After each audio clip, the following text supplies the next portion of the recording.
Okay, good evening everyone. So you might remember me from last year. So I was here then telling how I monitor my home with Zabbix. Well, I have kind of moved on. Now I'm also controlling my home with Zabbix. So today we have been hearing a lot how everybody monitors their stuff using Zabbix, but you can do more than that. But before moving on, you have this little task to do. So while I'll wait for you to do something, I'm taking this mandatory selfie of myself here. Okay, so let's give this some time. I don't know if it works all the way in that back row there, but probably it will. The screen is bigger than I did remember.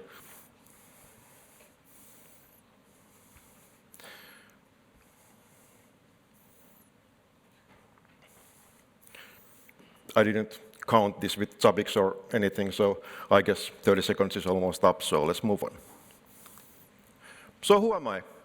I'm Janne from Finland. I've been working on IT since 1999. I have been doing IT monitoring for over 20 years in one form or another, so that's familiar to me.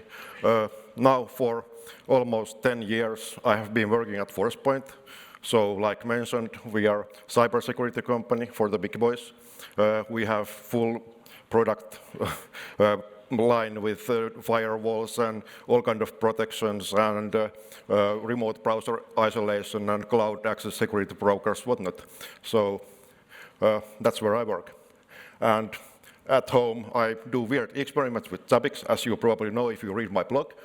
And I'm a walking, talking Zabbix commercial also at work, to the point that I know I'm very annoying, but that doesn't matter. I took the liberty of copying this picture from our company website. So here's examples of customers ForcePoint has. So like you see, we have all the biggest enterprises you can imagine of, then technology sector, there's car manufacturers, retail stores, grocery stores, stuff like that. So if you want, go check us out. So quick recap. My blog started in March 2022 when I started to monitor my home. I started to do blog about that to LinkedIn, thinking nobody would ever notice it, but then Zabbix the company did pick me up. So here I am again, Zabbix celebrity, now known all around the world. Then, after last year, I have done about 50 blog posts in total. The areas do range quite a lot. And I plan on doing much more of these. There was a little bit more silent period because our baby did transform to toddler and she's taking so much of our time, but I'm now trying to pick up the pace again. So, what's new since last year first? Steve, I don't know what I do with you. The banana thing was easy, but now the giraffe. Tomorrow morning I'm going to this front-end widget workshop, so maybe I learn how to do a giraffe graph with growing neck, I don't know. But yeah, anyway, I've been doing so much weird stuff, so go check the Zabbix blog if you haven't read those. Also, last year I told I had integrated Zabbix with Blender 3D software, but look how awful it was. Now it's much more pretty, and it's also a clickable image map inside Zabbix. So there's more pictures than that from our other rooms, and I can turn on, turn off lights, stuff like that if I want, just by using Zabbix. But to today's topic, how to control your home with Zabbix and why to do that. Well, same reasons than with monitoring. You get this unified interface for everything, and Zabbix enables very, very complex alert rules. So whereas your typical IoT software is very dumb because it's made for consumers, you might or might not be able to create some alert rules, but then it would be only for one product, and it probably wouldn't be able to create very complex rules. So with Zabbix I can do stuff like if our door opens when we are not at home, and if a motion sensor picks up movement in some room, it's a clear indication that someone has broken into our home. And of course, I'm doing this just because I can. And we have the Cosify Smart IoT Hub, and its app has one big flaw. It doesn't have, at least on iPhone, it doesn't have any kind of speech recognition because it doesn't support Siri or it doesn't support Siri or iOS shortcuts. So just by using iOS shortcuts and Zabbix API, I'm now able to control our home just by using Siri if I want. So basically, if I speak to my iPhone, then it will call to my Raspberry Pi, and then that will call Cosify API. Last year, I said here that Cosify API can at least read data, and that's what the documentation says. But if you dig deeper, you will find out that there's undocumented write functions. I can turn on and off scenes and individual devices, but it wasn't documented. So here's just an example of how Siri can turn on office lights using Zabbix. So it calls Zabbix API, and it runs the script.execute method with the script ID I want, and it basically works. And then with iOS shortcuts, you can then continue the shortcut to do something else if you want. So if you have an iPhone or Mac, and you have not ever taken a look at shortcuts, please do. They are very powerful. So, how did I do all this? I have both automatic and manual scripts in Zabbix. The manual ones are triggered, of course, with the iOS shortcuts, but then you know in Zabbix, if you click on any host name, you get this scripts thing where you can, by default, there's the ping and detect operating system, something like that, but I added more, so I can adjust our AC, I can adjust lights, I can do more stuff just by clicking on host. So I know that part of Zabbix is a bit awkward. It could be better, but on the other hand, Alexei told that some kind of management would be coming to Zabbix, so maybe that would improve my situation at home for this.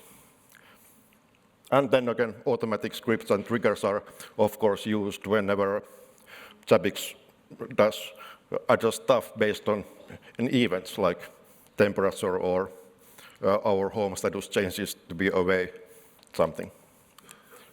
So some useful examples. Nothing too fancy this time, or strange actually. Like you can see, these are almost normal, controlling TV or smart speaker or more.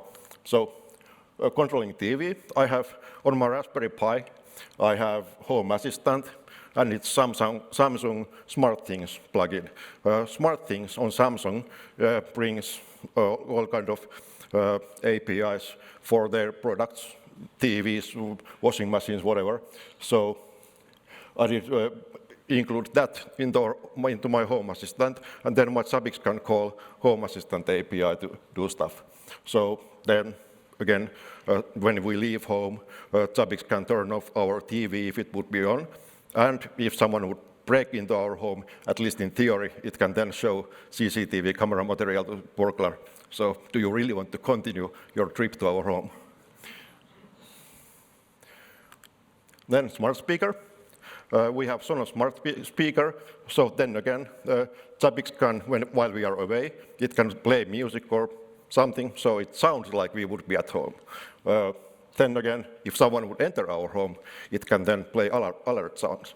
So yet again, something that Zabbix can easily control. Also, I think last year I told here that I'm polling Cosify every 5 minutes, but I found out over the year that I can do much more aggressive polling rate than that. So yeah, that's the way it works almost in real time. So there's an example of that Sonos speaker dashboard I built there. So it shows me if any song is playing and what's the volume level is and how long it's been playing and other stuff. Of course, we can control smart power sockets. So again, for the statistic parts, I get these nice statistics of how many hours some power socket has been on, how many times it has been turned on or off.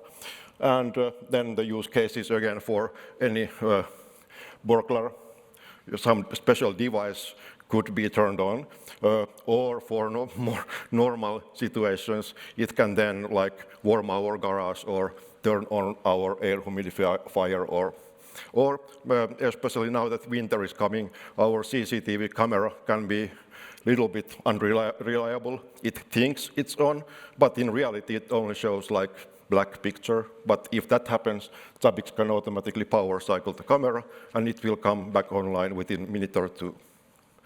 So that can be very cool. Also, then controlling lights. So there's the scripts part of Zabbix interface.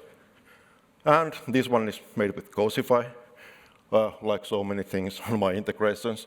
And again, I get to see statistics about our lights, not only when they have been turned on or off, but I'm also seeing and can adjust, actually using Zabbix, the brightness, color of the lights, if it happens to be Philips Hue, which has the colors most of our lights are. And there's many use cases. Of course, this is the part I can easily also do with Cosify, but because I'm trying to move from Cosify's automation to Zabbix just to learn, it can now adjust like home office light brightness depending on the time of day.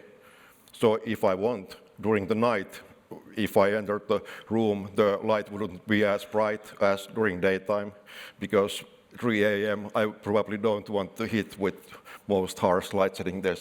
That would be possible. Yeah, so very handy thing. And here's an example of lights graph. Not the prettiest one, but anyway, you'll get to see at which point of time what light has been on or off. So there's graphs about other stuff of our home as well, like the power sockets, but yeah. Then Zabbix can also automatically react to stuff. So yeah, many of the examples I told could also be reacted by Zabbix automatically or controlled by me, but with these reactions, I now most mean purely the stuff it's doing when I'm not doing anything, so it would be only Zabbix doing it. So temperature is one of the most common thing I adjust with Zabbix. So now the winter is coming, so soon enough I have to start to heat our garage. And summertime, it then adjusts our AC. So that's depending on the time of day. If it's daytime and living room is too hot, then let's turn on the AC, and if during night, 2 a.m., it's too hot, then it can also turn on the AC. And since my blog started with the freezer thing, yeah, that's the rule set for freezer triggers. So it has saved us already a few times since last year. And it can also react to emergencies. So if something really bad would happen, like smoke detected in garage, then in that case, Zabbix could use all the bells and whistles it possibly can. So it could turn on all the lights at our home. It can then play alert sounds.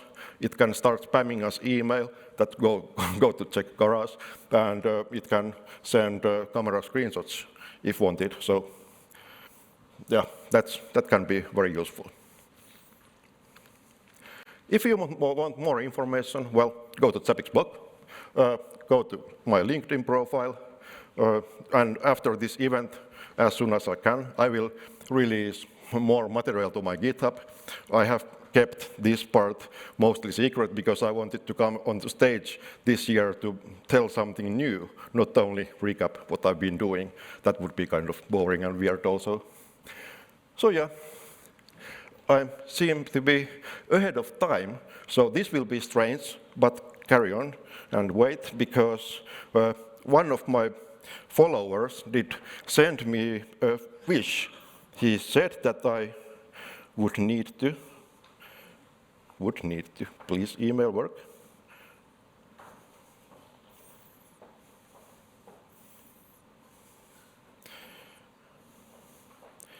Okay, someone from Uruguay, Alejandro, I guess, said that if here's Gustavo Guido, are you here? So, meet Gustavo Guido at the summit and take a photo with him for me. So, this is the perfect opportunity. So, come to stage, let's take a photo. What's a better? No, please. Thank you very much. Thank you. Okay, so that's it for today. See you tomorrow.